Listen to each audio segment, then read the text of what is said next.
costuma às vezes pensar assim, num certo período a internet funcionou como algo completamente excepcional em relação à lógica do capitalismo. Um território onde tudo era mais ou menos grátis e onde o exército zapatista competia em igualdade de condições com a Rede Globo e com a CNN. E, aparentemente, esses últimos fatos, tanto brasileiros quanto no exterior, mostram um risco muito grande para esse princípio. Eu queria que vocês situassem concretamente esse risco, se é que ele existe de fato, digamos assim, do mundo cruel, do mundo capitalista puro e duro, invadir isso que parecia ser um território de certa liberdade em relação, digamos assim, à lógica gélida do capital. Não, o controle corporativo já aconteceu na internet. A gente está vivendo fase de estabilização, expansão e estabilização do controle corporativo. O que mais me chama a atenção, que eu tenho notado, que eu acho que é uma coisa interessante a gente pensar, é a morte do hiperlink. E que isso eu vi de um blogueiro iraniano que foi preso, ficou 8 anos na prisão, depois que ele saiu. Agora, ano passado, ele publicou um texto dizendo, olha, o mundo mudou. Publicamos, inclusive. O mundo mudou radicalmente, porque não é a mesma internet que eu usava na época em que eu estava livre e que eu publicava os meus textos de ativismo, em que existe uma ampla comunidade de bloggers e de ativistas conectados. Né? Eu percebi isso também pessoalmente, porque desde 2007 eu tenho um blog pessoal e eu percebi que a ideia de uma comunidade de bloggers já acabou. Praticamente não se tem mais aquela potência dos blogueiros conectados e lendo os feeds uns dos outros, né? E também tem uma tentativa de oprimir os hiperlinks, a hiperconexão entre textos. É o que o Facebook faz, que é o que ele faz, porque o conjunto de ligações que você pode fazer dentro do Facebook se dá dentro da rede deles, então você só consegue hiperlinkar o que ele permite como um elemento presente da rede, outras pessoas, outras páginas, e o conteúdo externo que você coloca no Facebook como uma notícia relevante, ele tem algoritmos de categorização se aquela notícia é fora dos padrões que eles querem que seja popular. Então, se você linkar lá se você copiar isso é notável, se você pegar uma notícia do BuzzFeed, jogar no Facebook e compartilhar com seus amigos, vai ter um número de curtidas muito maior do que uma notícia do Exército Zapatista. Tá. Isso não é só porque os seus amigos não gostam do Exército Zapatista. Isso é porque no momento que você coloca a notícia, ele tem uma pré-categorização. E qual é o critério dessa? Nós não sabemos claramente. Tá. Isso é um segredo de negócio do Facebook. E eles podem mudar a hora que eles quiserem? Se a gente não tiver uma regulação no futuro que exija transparência com os algoritmos de categorização, que é um debate que a gente poderia fazer, não. Porque até o momento eles são livres para determinar quais são os critérios que eles usam para determinar o que é relevante, o que não é, o que merece ser mais aberto para os seus amigos e mais fechado. Mas eles fazem isso. Isso a gente ouviu da boca da chefe de privacidade do Facebook em São Paulo, numa reunião que ela teve com o pessoal do Internet Lab. Tá. Eles fazem a categorização, eles pré-determinam o que pode ser mais popular ou menos popular. Então isso é terrível, porque você não tem mais igualdade de divulgação de notícias.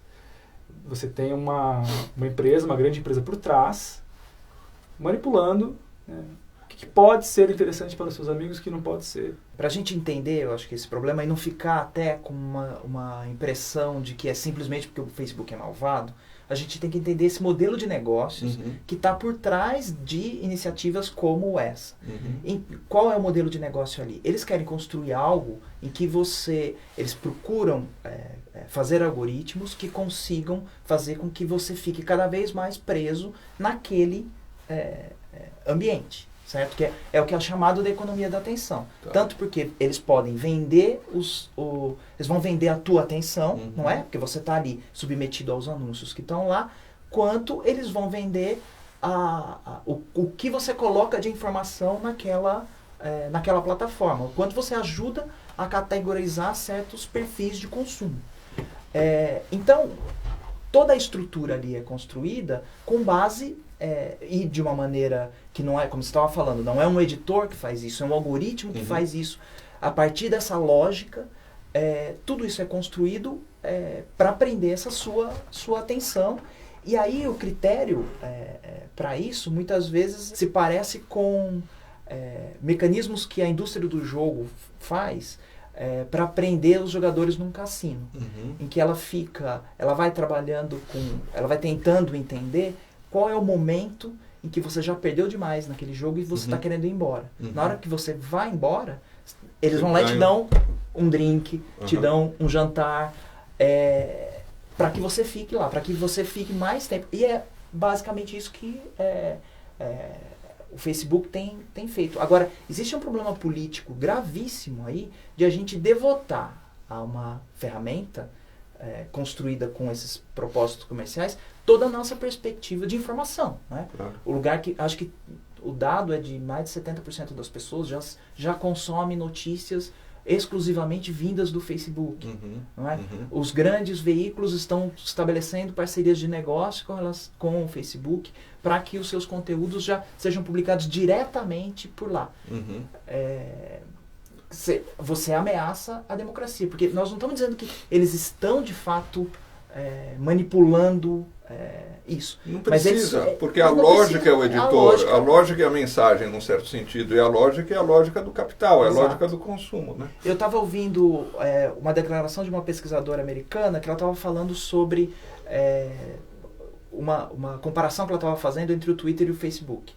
O Twitter hoje já usa algoritmos de seleção do newsfeed dele lá, né, do que aparece. Ele já está começando a usar esse tipo de coisa, até por pressão dos próprios acionistas. Uhum. Mas o exemplo que ela estava dando, eles ainda não usavam. Então você recebia os tweets dos seus amigos na hora que aquilo ia sendo publicado.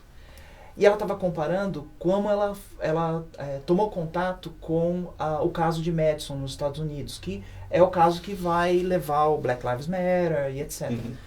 Que é central ali. Enquanto ela ia recebendo feeds dos amigos, notícias dos amigos sobre a coisa de Madison no Twitter, ela olhava no Facebook Nada. e só tinha foto de bebê. Por quê? Porque ali ele estava selecionando coisas que ele imaginava naquele momento. O critério ali não era jornalístico. O critério ali era dela como alguém que está colocando a sua atenção naquela timeline, né?